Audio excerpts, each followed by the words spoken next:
Hello, my name is Jeremy Buddle and welcome to this, the first video on my YouTube channel. Here I shall deliver a speech that I wrote for a university assignment in 2015 on the topic of persuasive speech. I thought it would be relevant to present this here today, given that 75 years ago today, on the 6th of August 1945, the world changed forever with the detonation of the first nuclear weapon at Hiroshima in Japan. Lest we forget. All countries should abandon nuclear weapons. All countries should and must abandon nuclear weapons. They should abandon them now, and they should be happy to do so, as nuclear weapons pose a grave and irreducible threat to our world. This change is necessary, it is urgent, and it is not too late to make it happen. There must be a consensus between the governments of the world's 9 nuclear weapon states to disarm. There must also be agreement on nuclear non-proliferation to prevent abandoned or stolen weapons from falling into the clutches of guerrillas, rebels, terror groups, and non-state militias. Knowledge of nuclear bomb making should likewise remain meticulously suppressed. The whole world should unite for the common purpose of collective security against this threat, the doomsday scenario of nuclear devastation, as witnessed over Japan in our world's first ever deployment of nuclear warheads, is surely seared indelibly into everyone's collective consciousness. We must never allow this to happen again, ever. Nuclear weapons are very, very dangerous. The most serious and relevant aspect of nuclear weapons is that they are qualitatively different from and much more powerful than all other weapons of war. Conventional weapons, no matter how potent, merely burn, crush, slice, choke, poison, pierce, or shatter their targets. They impart physical harm and even cause death, but when the damage is done, the effect ends. No conventional weapon can lay waste to a whole city or country. Nuclear weapons evidently can. Some chemical weapons might leave residues that pollute the soil and have a lasting effect for tens of years. However, nuclear weapons have far greater unavoidable effects that can last for tens of centuries. They unleash the stupendously vast energy of atomic nuclear binding forces, detonating mid-air and simply vaporizing whole swathes of land instantly. They destroy everything in their path. They are worse than the most devastating blaze you can imagine, far, far worse. Following a nuclear blast, huge amounts of newly generated radioactive isotopes like cesium-137, strontium-91, and barium-140 are flung in all directions. These invisible fission products rain down on the Earth from the upper atmosphere as poisonous nuclear fallout. For those caught by its full force, fallout kills as surely as initial bomb blast, yet death from radiation poisoning is gruesomely delayed by about 6 to 8 weeks, as the insidious isotopes frazzle the body from within. Death is inevitable after a radiation dose of greater than 30 Gray, and is agonizing and truly awful to behold. Everyone in the fallout zone will breathe this poison. It gets into everything: clothes, drinking water, soil, food crops, breast milk, everything. As Kate Bush phrased it in her memorable song from 1980 called Breathing, about the human toll of a post-nuclear world upon a mother and her unborn baby, after the blast, chips of plutonium are twinkling in every lung. When the dust clears, the radioactivity doesn't cool down and cease burning like a blaze from a mortar shell or grenade does when its chemical energy is exhausted, because this type of energy comes from within the nucleus. It is a different and self-sustaining energy that is powered by a type of nuclear chain reaction first conceived by the pioneering Hungarian-American physicist Leo Szilard in London in 1933. In a moment of deep insight and ominous, chilling foreboding, Szilard realized that firing some newly discovered subatomic particles called neutrons at fissile radioactive material would trigger an uncontrolled cascade of nuclear disintegrations with no evident endpoint. In theory, this reaction would continue for as long as there were materials to sustain it, consuming everything and raising the spectre of a future explosive nuclear holocaust. This is the horrifying central tenet of nuclear physics. Within each atom is a source of inestimable but ungovernable power. Since its ghastly debut in August 1945, when approximately 200,000 Japanese citizens, mostly civilians, were instantly obliterated by the twin US nuclear bomb attacks on the cities of Hiroshima and Nagasaki, nuclear weapons technology has, just like the rest of modern science, advanced exponentially and can be delivered with much greater accuracy than during World War II, using aircraft trajectory optimization and sophisticated statistical modeling. All such warheads are extremely powerful. Even a small atomic bomb creates a devastatingly enormous explosion. For example, the Hiroshima blast released 63 terajoules of energy from just 64 kilograms of fissile material.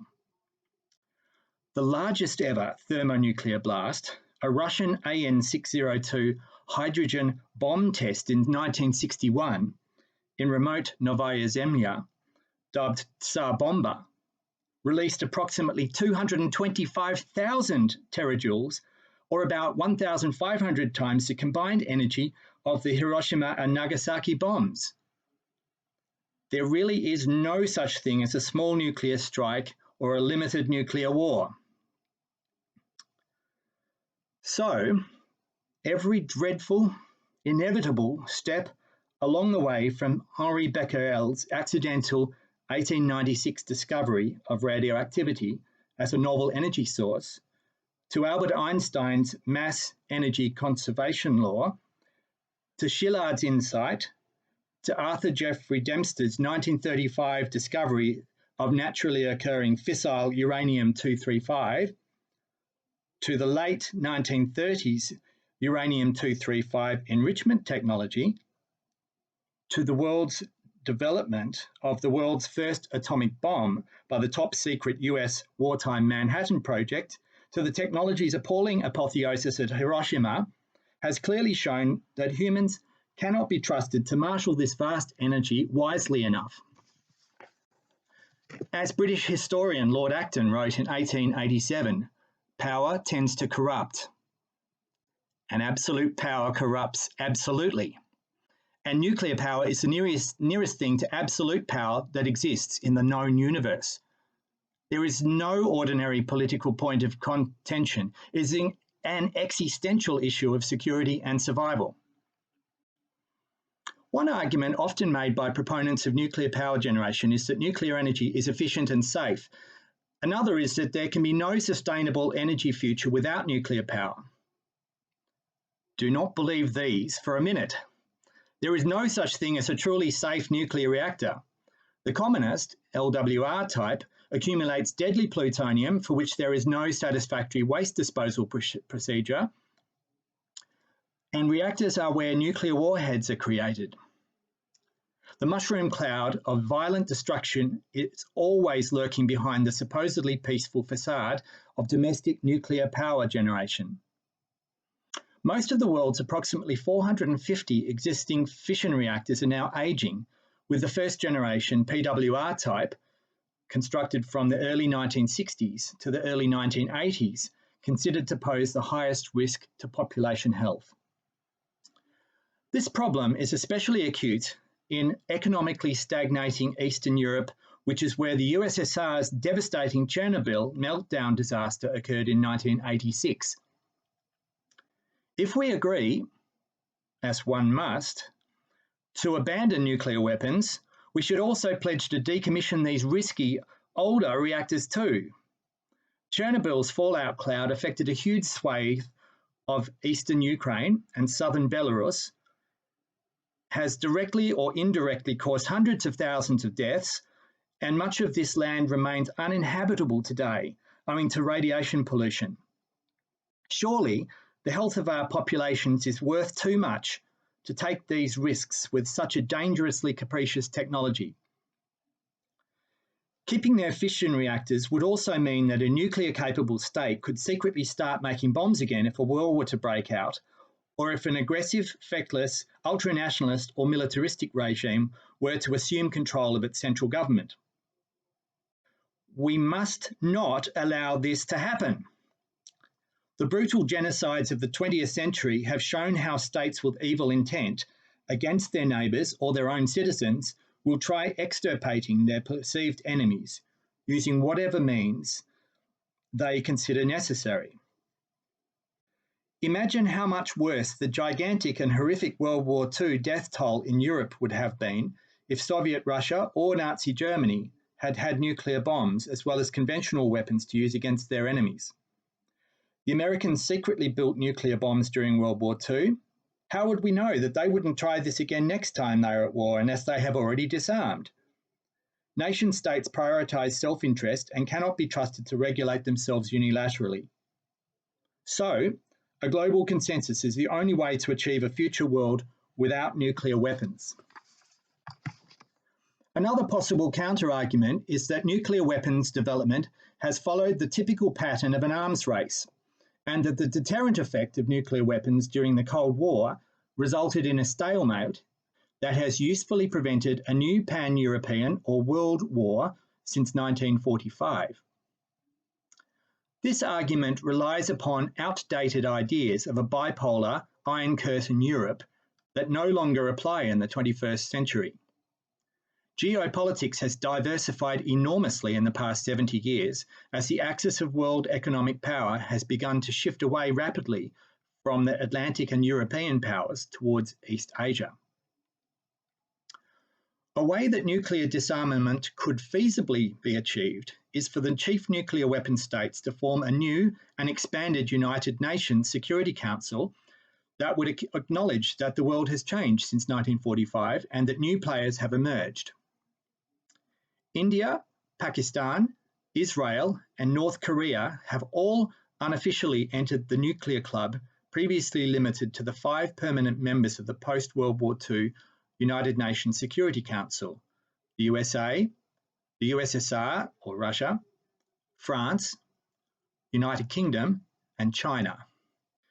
These states' behaviour is, at least to some degree, constrained by existing world treaty systems, and even the dangerously irresponsible and isolationist nuclear-armed state of North Korea, which still conducts nuclear tests, is subject to ongoing Six-Nation mitigation talks designed to curb its continual nuclear threats and bellicose sabre-rattling. Objections to the feasibility of such a plan might be that relations between the two most heavily armed nuclear states, USA and Russia, have grown increasingly hostile this past decade, and that the kind of rapprochement needed for them to work together again on a revised Strategic Arms Limitation Treaty, or START, is beyond reach. In answer to this charge, it is argued that it is absolutely necessary for the Americans and Russians to transcend their mutual distrust. There is always hope. No country wants it to be in the firing line of a nuclear attack, and in times of peril, all should seek to protect their citizenry as their prime directive. As Sting sang in his Cold War-themed song from 1985 called Russians, "What will save us, me and you, is if the Russians love their children too."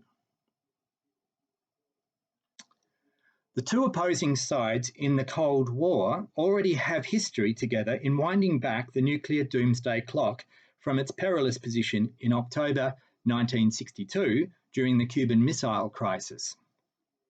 Then, simmering tensions over Russian nuclear missiles stationed on Cuban territory less than 100 miles from the US mainland boiled over into a furious diplomatic war that ended with a Russian backdown.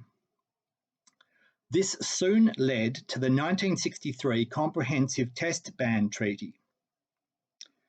Nearly 20 years later, in 1991, following the fall of the Soviet central government, the first bilateral START was signed, and international diplomacy has achieved very much good work since then in mitigating the nuclear threat and making the world safer for all its people.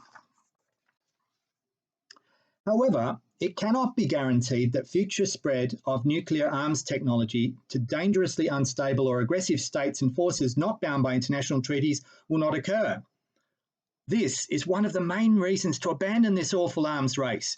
To cite a current example, no responsible person could wish for the murderous fighters of the self-styled Islamic State of Syria and the Levant, or ISIL, to gain access to nuclear weapons. This group of religious extremists and terrorists do not consider themselves bound by any international laws or conventions. The threat posed by ISIL and of other unhinged political groups like them is exactly the reason that all nation-states must abandon their nuclear weapons now. While the weapons remain in existence, there is always the risk that the technology will fall into the wrong hands, either through military conquest, espionage and betrayal, or illicit arms trading. Finally, and most crucially, we now have a moral duty to ourselves and to the future, not only of humankind, but of all the world's multiplicity of life forms and ecosystems, whose existence we have now jeopardized by bringing nuclear weapons into being. All are at risk from a nuclear war. Every single ecosystem can be disrupted, every species affected, and no part of the globe is safe. It is also foolish in the extreme to trust in the ability of humankind to micromanage the world's ecosystems and to police the world's nuclear weapons in this era of diversification. We are simply not capable of maintaining this vigilance forever.